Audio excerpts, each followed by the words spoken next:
Welcome, ladies and gentlemen. This is Skaggly Bones back with another video for you. We are once again in Diablo 3 Reaper of Souls Tough Realm, patch 2.1.2. And the reason we're doing this video today is we're looking at one specific new piece of gear for Season 2. New legendary belt that I believe is going to be a game changer for the upcoming season. So first of all, we currently are in a rift, and only at Torment 1 right now, just because we're only at Paragon, as you can see here, we're only at Paragon 20, not very far past level 70, but I just wanted to kind of show you the gear that we got right now, and the reason I'm not running much higher than Torment 1 right now at this point in time, and we'll do a little gameplay so you can see how this belt works.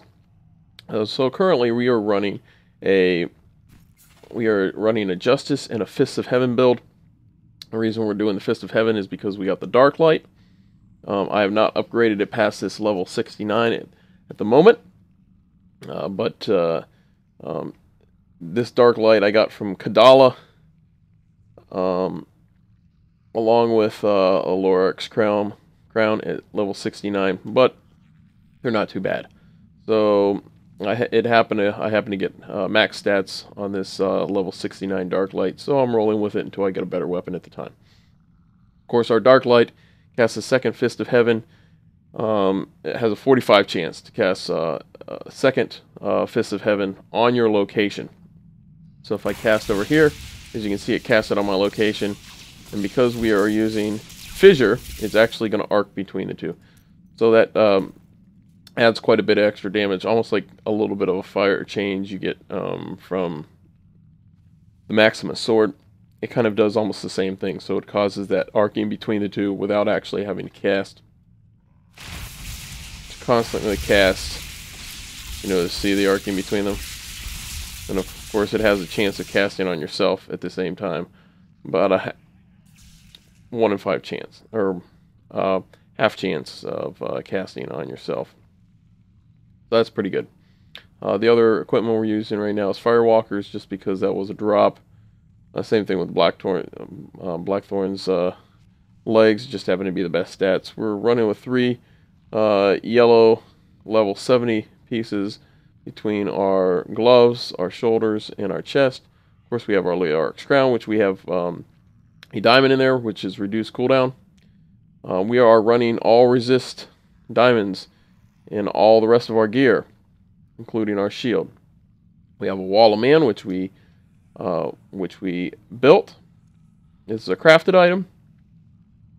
And of course we have a Ancient Parthon Defenders, which adds the extra effect of stunning enemies within 25 yards, reducing your damage taken by 12% for each enemy stunned within 12 yards, or 25 yards, excuse me. That's pretty much it. Now, what we happened to get, drop-wise, was this belt of the Trove, which is a brand new belt for Seasons 2. If you'll notice here, the affix is every 6 seconds you call down bombardment on random nearby enemies. Now, this isn't just a Crusader belt. It is based on a Crusader skill, like other items that are based on other types of skills. For instance, there's a set of shoulders that cause Phantom Knives to be cast. Well, this causes a Crusader attack to be cast, but instead of being done when you get attacked or randomly, this is every 6 seconds. While there are enemies in your vicinity or you're fighting, every 6 seconds you're going to have bombardment is going to be cast on random enemies. So what we have for damage is we have Justice as our primary Wrath generator, simply because right now our Wrath regenerative skills aren't that great, being a low Paragon level, and our gear isn't optimized at this point. We have, of course, we're using as our primary spender, we're using Fists of Heaven with Fissure. We're also using Condemned as a cooldown damage dealer with Unleashed, because we want that instantaneous damage. We have Akarat's Champion with Firestarter, Laws of Valor, which is kind of a constant damage, giving us a 8% increased attack speed all the time. And then, of course, we have Heaven's Fury. And we're using Blessed Ground with Heaven's Fury. So that's because it's only we're only getting a 15-second cooldown since it lasts for 5 seconds. Of course, we're using Fervor since we're using a single-handed weapon. It reduces cooldown and gives 15% attack speed. Or, sorry, yes, 15% attack speed. We have Indestructible for some survivability. And of course, we're using Holy Cause, gives us an extra 10% damage, and Finery for an extra 1.5% strength for every gem socketed into your gear, which is quite important. If I was going to go between these two, Holy Cause or Finery, if I had to get rid of one of these, I would keep Finery and get rid of Holy Cause. You could trade that for something like Hold Your Ground, since we don't have dodge anyway, or we have no dodge anyways, we get a 15% extra block for a freebie. It depends what other stuff. If you don't have enough life regeneration, you can use that, or you can use Righteousness for increased maximum wrath regeneration. So, but right now we want the extra damage, because as you can see, we're only at 290,000 damage, so we're quite low right now.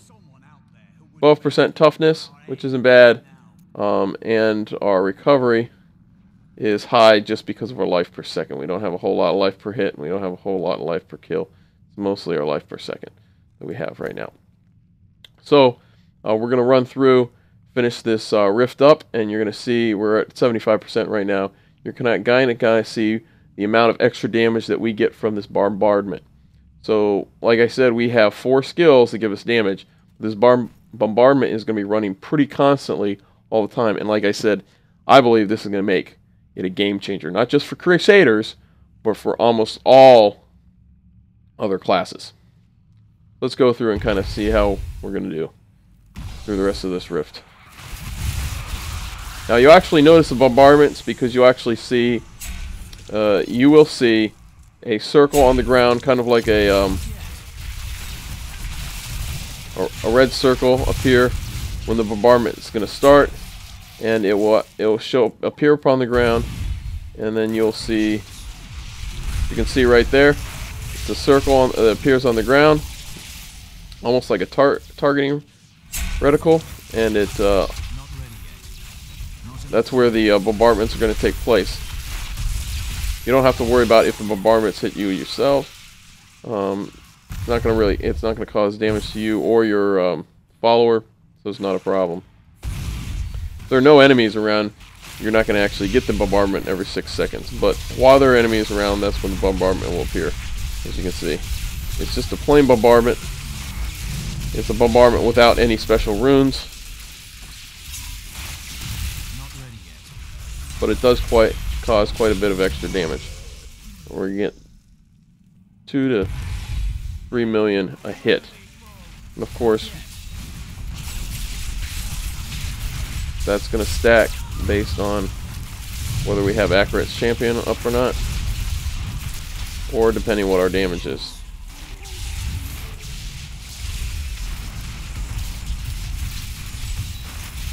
There you can see, despite our low damage, we're actually killing our enemies pretty quick. If we actually look at bombardment real quickly, so we'll go to our skills. We'll go over to bombardment. Bombardment it's just going to be a typical bombardment. Bombardment is a 60-second cooldown. It's called an assault from afar, raining 5 spheres of burning pitch and stone onto enemies around you, dealing 2,850 total weapon damage to enemies within 12 yards of the impact zone. So that's exactly how the bombardment works off this belt, and it's quite effective. Now, one thing I'm interested in finding out, there is a flail that doubles the bombardment impacts, so instead of getting 5, you're going to get 10. Now, I'm interested to see, I'm going to try to play and see if I can actually gain that weapon through Kadala. I'm going to actually see if I can get that weapon, and if that affects the bombardment from this belt. So if it gives us an additional 5 bombardment impacts, that means we'll get 10 every 6 seconds. which in my opinion will be very effective damage-wise. And it'll almost make this as much as a primary damage dealer. Now, because it is random, it is a little bit unpredictable. But if you have a skill that can bring all your enemies together, it can be quite effective. Not ready yet.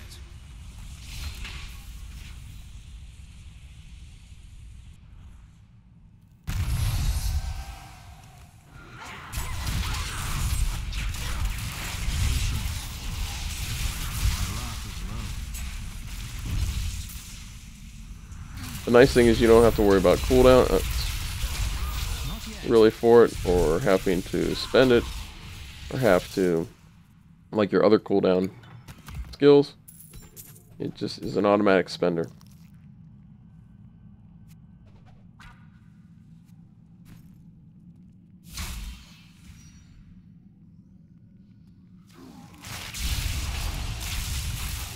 Patience.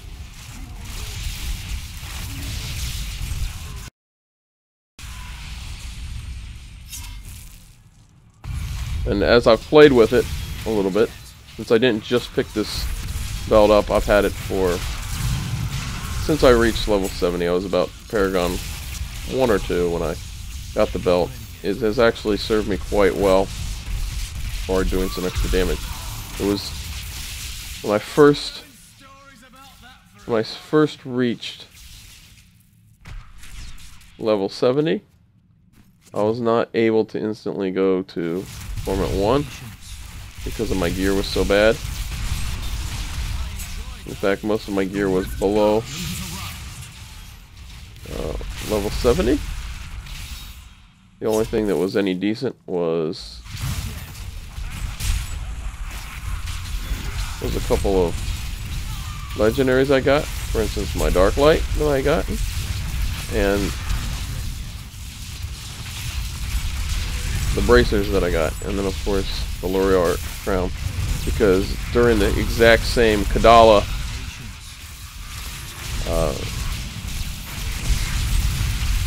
little gamble that I did, I had gotten a Blood Goblin, so I got too many blood shards and I had to go back for some, so I had to spend some. So because of that, within the first 2 tries, couple of tries, I go both the Dark Light